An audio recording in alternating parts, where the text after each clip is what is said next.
ناظرین کرام، السلام علیکم ورحمۃ اللہ وبرکاتہ۔ میں آپ کے سامنے حاضر آیا ہوں۔ سورۃ البقرہ کے اندر ایک آیت کی تفسیر سے متعلق اللہ تبارک و تعالیٰ نے ایک واقعہ بیان فرمایا ہے تابوت سکینہ سے متعلق۔ تابوت سکینہ کیا ہے؟ اللہ تبارک و تعالیٰ نے تابوت سکینہ کا ذکر قرآن مجید برہان رشید میں ارشاد فرمایا ہے۔ تابوت سکینہ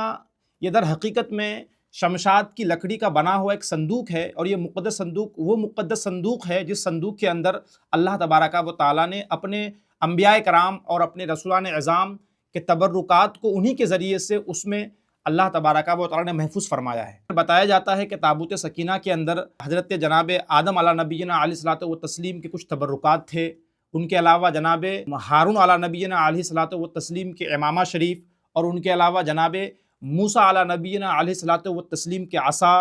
ان کی جوتیاں، اور ان کے علاوہ ان کے دیگر تبرکات تھے۔ یہاں تک کہ توریت کے کچھ تختی بھی اس کے اندر محفوظ کیے گئے تھے۔ یہ سارے تبرکات تابوت سکینہ کے اندر محفوظ کیے گئے، اور اس کے بعد جناب آدم علیہ نبینا علیہ الصلوۃ والتسلیم سے وقتاً فوقتاً نسلاً بعد نسل وہ مقدس صندوق منتقل ہوتا ہوا جناب یعقوب علیہ نبینا علیہ الصلوۃ والتسلیم کی خدمت میں اور ان کی بارگاہ میں پہنچا۔ جناب یعقوب علیہ نبینا علیہ الصلوۃ والتسلیم یہ وہ شخص ہیں کہ جن سے بنی اسرائیل منسوب ہے۔ آپ نے بنی اسرائیل کا نام سنا ہوگا۔ بنی اسرائیل یہ وہ قوم ہے، اور بنی اسرائیل یہ وہ قوم ہے کہ جس میں بے شمار انبیاء کرام علی نبینا و علیہم الصلوۃ والتسلیم مبعوث فرمائے گئے۔ اسی بنی اسرائیل کی طرف جو سب سے معزز نبی تھے ان کا نام حضرت موسیٰ علی نبینا علیہ الصلوۃ والتسلیم تھا۔ تو تابوت سکینہ میں جناب موسیٰ کے عصا اور ان کے دیگر تبرکات تھے۔ اب تابوت سکینہ جب یعقوب علی نبینا علیہ الصلوۃ والتسلیم کو وراثت میں ملا، تو جناب یعقوب علی نبینا علیہ الصلوۃ والتسلیم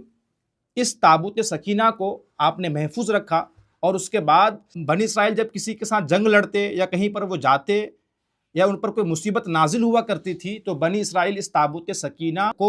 وسیلہ بنا کر کے اللہ کی بارگاہ میں دعائیں کرتے تھے، تو اللہ تبارک و تعالیٰ ان کی دعاؤں کو قبول فرماتا تھا۔ اور اس کے ساتھ ہی تابوت سکینہ کو لے کر کے جب وہ جنگ کے میدان میں جاتے تھے، تو میدان کارزار میں دشمنوں کے مقابلے میں یہ ان کو سامنے رکھتے تھے، اور اس کی ہیبت کی وجہ سے، اس کے دبدبا کی وجہ سے، اس کے رعب و دبدبا کی وجہ سے دشمن پر یہ لوگ فتح یاب ہوا کرتے تھے۔ لیکن جب بنی اسرائیل نے ظلم و بربریت کا ننگا ناچ شروع کیا اور نبیوں کی نافرمانیاں شروع کی، اور ساتھ ہی ساتھ میں بنی اسرائیل نے اللہ تبارک و تعالیٰ کی بارگاہ میں انہوں نے نافرمانیاں کی، تو پھر ایسا ہوا کہ قوم عمالقہ نے بنی اسرائیل پر حملہ کر کے اور ان سے جو تابوت سکینہ تھا اس تابوت سکینہ کو انہوں نے چھین لیا، اور پھر وہ لوگ قوم عمالقہ چھین کر کے اس کو غصب کر کے یہ لوگ اپنے پاس لے کر چلے گئے۔ پھر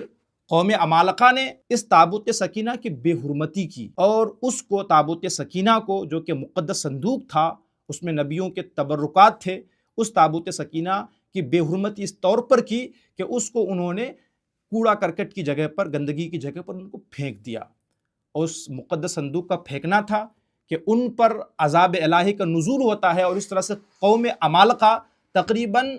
قوم عمالقہ کے 5 شہر جو ہے وہ نیست و نابود ہو گئے، اور وہ تہس نہس ہو گئے، اور وہ ختم ہو گئے۔ اور پھر جب ان کو احساس ہوا کہ شاید یہ تابوت سکینہ کی بے حرمتی کی وجہ سے اللہ کا عذاب ہے، تو پھر قوم عمالقہ نے بیل گاڑیوں میں لاد کر کے اس تابوت سکینہ کو بنی اسرائیل کی جانب روانہ کر دیا۔ جب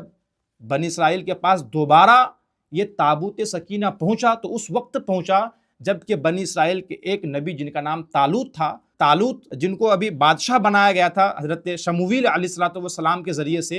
اور اس وقت بنی اسرائیل کے لوگ جناب طالوت کی بادشاہت سے وہ لوگ انکار کر رہے تھے، اور ان کی بادشاہت کو وہ تسلیم نہیں کر رہے تھے، نبی ہونے کو تسلیم نہیں کر رہے تھے۔ تو جناب شمویل علی نبینا علیہ الصلوۃ والتسلیم کی بارگاہ میں اس وقت یہ تابوت سکینہ دوبارہ پہنچا، اور اس کا پہنچنا تھا کہ پھر بنی اسرائیل نے تابوت سکینہ کے پہنچنے پر خوشی کا اظہار فرمایا، اور اس کے بعد وہ لوگ جناب طالوت کی بادشاہت کو انہوں نے تسلیم کیا۔ اسی کا ذکر اللہ تبارک و تعالیٰ نے، اللہ فرماتا سورہ بقرہ کے اندر، وَقَالَ لَهُمْ نَبِيُّهُمْ إِنَّ آيَةَ مُلْكِهِ أَن يَأْتِيَكُمُ التَّابُوتُ فِيهِ سَكِينَةٌ مِّن رَبِّكُمْ وَبَقِيَّةٌ مِّمَّا تَرَكَ آلُ موسیٰ وآلُ ہارون۔ یعنی ان کے نبی جناب شمویل نے فرمایا کہ اس طالوت کی بادشاہی کا نشان یہ ہے کہ تمہارے پاس وہ صندوق آئے کہ جس میں تمہارے رب کی طرف سے تمہارے دلوں کا چین اور جناب موسیٰ و ہارون علیہم السلام کی کچھ تبرکات ہیں۔ تو اللہ تبارک و تعالیٰ نے سورہ بقرہ کی آیت نمبر 32 میں اور پارہ نمبر 2 میں اس